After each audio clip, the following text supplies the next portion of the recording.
kae kotenre kod wach mano mar odhiambo koro gwetao. To bende ko gwetao bende penjo mabende oganda osebedo ka penjore ni kare ibiro bede kikawo gi ng'a. Mani penjo maduong'. Erokamano Sharon. Ing'e maber ni kane oyier Faith Odhiambo mondo bed jalup jakom mar komiti no, nineno ka jo piny and civil society organizations no wacho no ni LSK is compromised. So Faith no stay put mo wacho ni this is the right opportunity mar ni jo Kenya mondo yud their justice.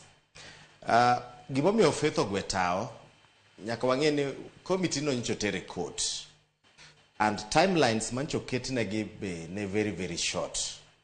Koro because of the integrity of the Law Society of Kenya gisebet kanyo for almost 2 months to onge gima dhi mbele. Koro neno ni gini kodhi ma timeline orumo ka wacho ni poni e court to dhi duoko mbi mar LSK piny kaka ngama jomochung kendgi ne ginen.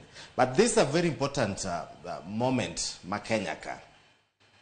Nikech when you are fighting for peace, there will be no peace without justice.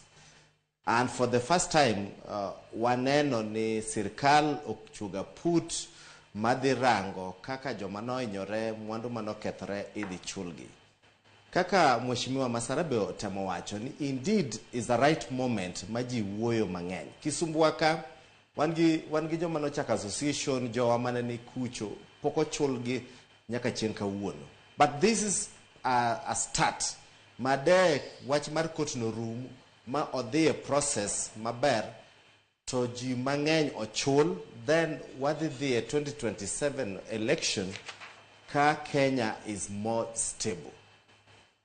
So it's the prerogative of the president mano yiero the committee ni mondo ka Faith koro dhi to oyiene yiero ng'ata. But that committee plays a very important role. Nikech Kenya ji no inyore, ji oseinyore a violence. Most of these violences bedo caused gi political.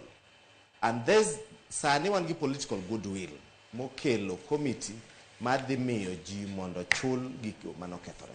So I don't think ni way of Faith gwetayo mar Faith dhi ketho process madhi mbele. Once ni wach court osedhi through makoro gichako tich maber, it's the prerogative of the president mondo yier ng'ama chielo mondo be or represent that thing. But as civil society organization, one will support watch committee no, because there will be no peace without justice. And one of the justice majo piny nyalo neno eni kochulgi gigo mano kethore joma nohiny joma pod nigi bills osiptal gibed sorted. Eka justice nyalo bet. To kwa wuoya to ni ji gik moko timore to onge reparation michulogi, then piny bro wacho ni gigo bro dhi wacha japuonj. Koro wakwayo ni jo Kenya obed mos warit wach court or the through, then the committee or continue gi tije modhi mbele. Mana kamano penjo bende koro wino mang'at nyalo penjo ni to koro kare ibiro bede kikawo gi ng'a thuolo bende nitiere e kind mamoko mana kwa twak ewi maka pok wadhi thoro wach machielo.